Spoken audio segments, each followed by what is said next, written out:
je vous relate 3 épisodes, 3 anecdotes qui sont dans mon premier tome, Les Mémoires de la maîtresse. Pour ceux et celles qui ne le savent pas, j'ai été notaire pendant 31 ans et j'ai écrit des anecdotes qui se sont réellement passées dans mon bureau au cours de ces 31 années-là.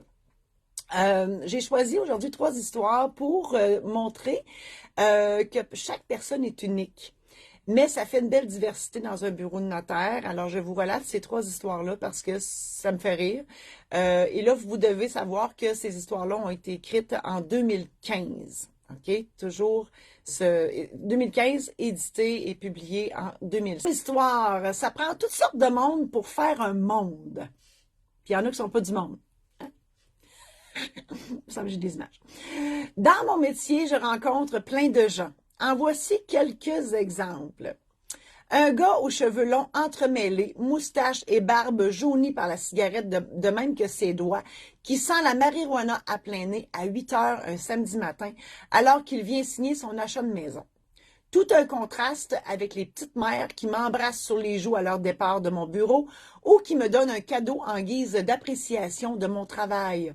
J'ai une madame qui n'arrêtait pas de me donner du type. Pourtant, elle me payait mes honoraires, là. Mais elle me donnait un 10 piastres on the side. Elle dit, ça, c'est ton type, manoir. C'était tellement drôle. Soit elles sont âgées, frêles avec les mains et le visage fripé par le temps, ou soit elles sont plus jeunes, joufflues, grassouillettes et bonnes vivantes. Ou encore la petite madame, appelez-moi jamais petite madame, hein? Petite madame, je l'ai mis entre guillemets bien sûr, d'une 60aine d'années maquillée et habillée comme une adolescente et qui sent le fond de tonne à 10 heures du matin, alors qu'elle s'en vient signer son testament. Imaginez-la avec un collant noir, des bottes de style cuissarde noire à talons vertigineux, une petite jupe en tulle noire, une camisole noire et un veston de cuir court à la taille, aussi de couleur noire. Imaginez Céline Dion, avec des talons hauts, quand elle faisait Incognito, quand elle a commencé à ses débuts, là, elle était habillée de même, elle était habillée pareil. Mais là, c'était plus Madonna pour ses dates. C'était mémorable. Quoi dire de la... Oh, je fais une parenthèse. Là, je dis qu'il y en a un qui fume de la Marie, l'autre qui sent le fond de tonne. Bien évidemment, il faut que je pose plus de questions, comme notaire, pour jauger de leur consentement. Hein? Parce que s'ils sont plus là pantoute, je ne peux pas leur faire signer leur contrat. Quoi dire de la madame qui apporte son appareil photo pour photographier le contrat de vente qu'elle vient de signer en compagnie des acheteurs, car c'est sa 20e maison, qu'elle vend et elle tient à avoir une photo de tous les documents signés, un peu comme si c'était une collection. Puis là, il faut comprendre qu'elle prenait la photo du contrat. Pas nous autres, là. Des fois, ça arrivait, moi, c'est déjà arrivé, qu'on se plaçait devant le mur, là, hein, tout beau, puis là, clic, on prend la photo parce que c'est un moment mémorable, il y en a un qui achète, l'autre il vend. Mais là, c'est pas ça, là. Elle prenait une photo du contrat. Quand ce n'est pas un monsieur fumeur à temps plein, qui sent le brûler à force de fumer et qu'une demi-heure après son départ, ça sent encore le cendrier dans mon bureau. Vous savez, le genre aux cheveux gris mais devenu brun à cause de la fumée de cigarette et qui tousse à tous les 3 mots quand il parle? Ça aussi, il y en a beaucoup. Quand ça leur donne une couleur, puis là, je parle pas juste au sens propre, là, au sens figuré, ça donne une couleur à tout ça, là. Ça prend toutes sortes de monde pour faire un monde. Comme Madame Fortin, qui répétait toujours ses paroles 3 fois. Ça, c'était vraiment drôle. Elle était venue à son premier rendez-vous à mon bureau afin que je recueille les renseignements pour faire son testament. À chaque fois qu'elle disait quelque chose, elle le répétait 3 fois systématiquement. Comme si je lui demandais son nom de famille, elle me répondait tout de go, Fortin, Fortin, Fortin. C'était vraiment drôle. Nos entretiens duraient 3 fois plus longtemps qu'une rencontre normale. Vous vous doutez bien pourquoi. Cette petite mère, comme j'aime bien les appeler, était vraiment sympathique du haut de ses 75 ans bien sonnés, puis je dirais du haut de ses 4 pieds parce qu'elle était tout petite. Comme notaire, j'ai le devoir de m'assurer que mes clients sont aptes à signer des documents, c'est-à-dire de vérifier leur consentement et si l'acte à signer reflète bien leur volonté. Je me devais donc de vérifier si la manie de Mme Fortin était juste une habitude et non une maladie mentale ou quelque chose du genre. Pas facile à déterminer quand on est notaire et pas médecin. L'univers était de mon côté quand Mme Fortin m'appela pour m'aviser qu'elle était rendue au CHSLD et que notre deuxième rendez-vous pour la lecture et la signature de son testament devrait se faire à cet endroit. Quelle chance, car j'ai pu demander un avis médical avant de lui faire signer son testament et au miracle, elle était bel et bien en état de signer. Ce n'était qu'un tic, finalement. Mais tout un. J'ai revu Mme Fortin lors d'une conférence que j'ai donnée dans une maison pour personnes âgées où elle habite maintenant.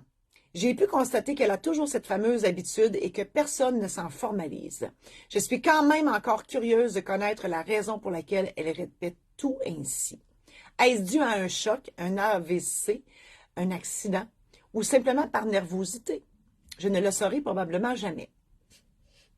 Ça prend toutes sortes de monde pour faire un monde. Comme des messieurs, entre guillemets, de l'âge de mon père, qui le connaissent et qui me connaissent depuis que je suis haute comme 3 pommes et qui m'appellent fille ou manoir ou ma belle, comme si j'étais leur propre fille ou une connaissance proche. Je suis leur notaire quand même. Ça, je me rappelle de quelques messieurs. Hein. Hey, allô manoir. Hey, allô ma belle. Comment ça va manoir? Écoute, comment ça va, fille? Écoute, c'était drôle. C'est juste comique, c'est cute. Je me suis même fait appeler bébé. Puis ça, là, je fais une parenthèse. Mon chum m'appelle rarement comme ça. Lui, c'est Tizoune, Bizoune, Ticu, bref, tous des beaux diminutifs.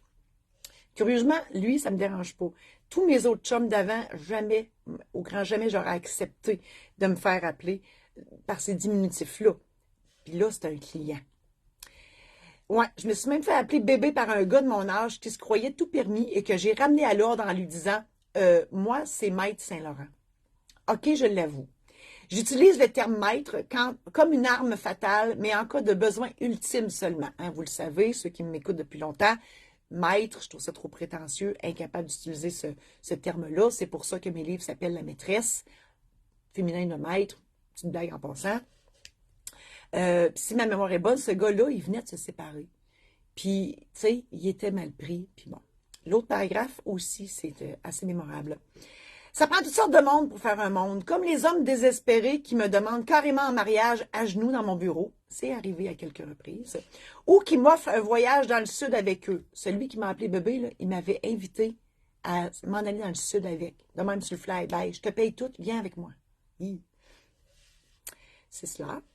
Ou le petit monsieur avec des cataractes qui se pense encore jeune parce qu'il se teint les cheveux noirs, noirs, noirs, en s'imaginant que ça paraît pas pantoute, et qui m'invite à aller danser à la salle de l'âge d'or le samedi soir. Ouf, c'est tellement pathétique, pauvre petit monsieur. Mais aussi, je dois l'avouer, tellement flatteur. Ils sont fins, là. Tu sais, c'est fin. Le petit monsieur, là, écoute, viendrais-tu danser avec moi à l'âge d'or? Il me semble que ça serait le fun. Mais oui, mais c'est parce qu'on a 30 ans de différence. Je peux pas accepter. J'aime danser, là. J'ai pris des cours de danse, puis je danse. Oui, je danse. Mais non. Alors, merci beaucoup. Mais je vais quand même passer un tour sur la demande en mariage aussi. Pour ce qui est des voyages dans le sud avec des inconnus, je préfère voyager seule en ma compagnie plutôt qu'à deux et mal accompagnée. Imaginez, là, partir avec un client dans le sud.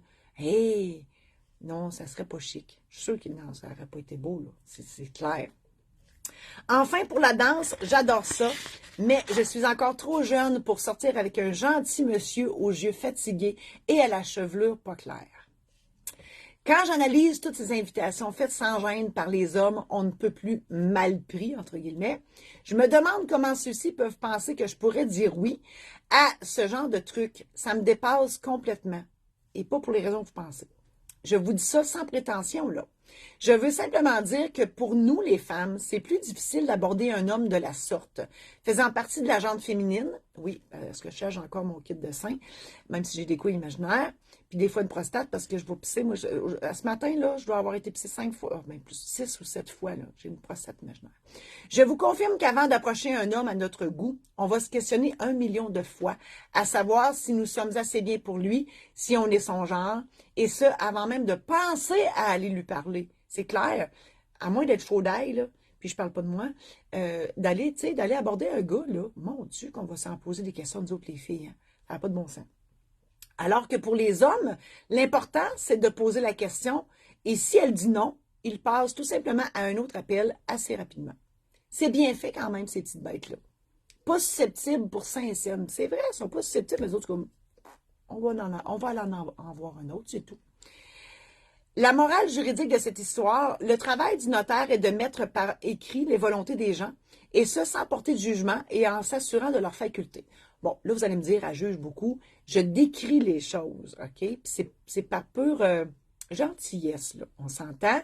C'est pour vous montrer que quand on travaille au public, nécessairement, il y a toutes sortes de monde qui viennent nous voir. Puis ils ont chacune leur histoire.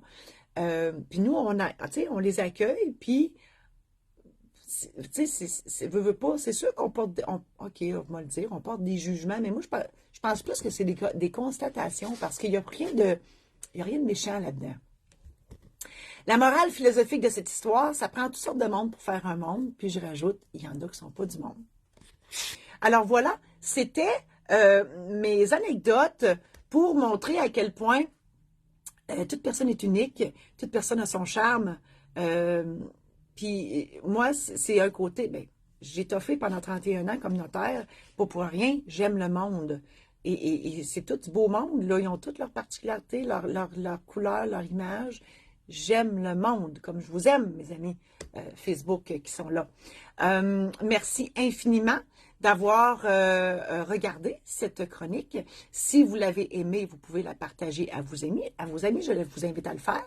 Si vous voulez en savoir plus sur mes nouveaux services, entre autres maître de cérémonie de mariage, maître de cérémonie de funérailles, maître de cérémonie de tout court, animatrice d'un événement quelconque.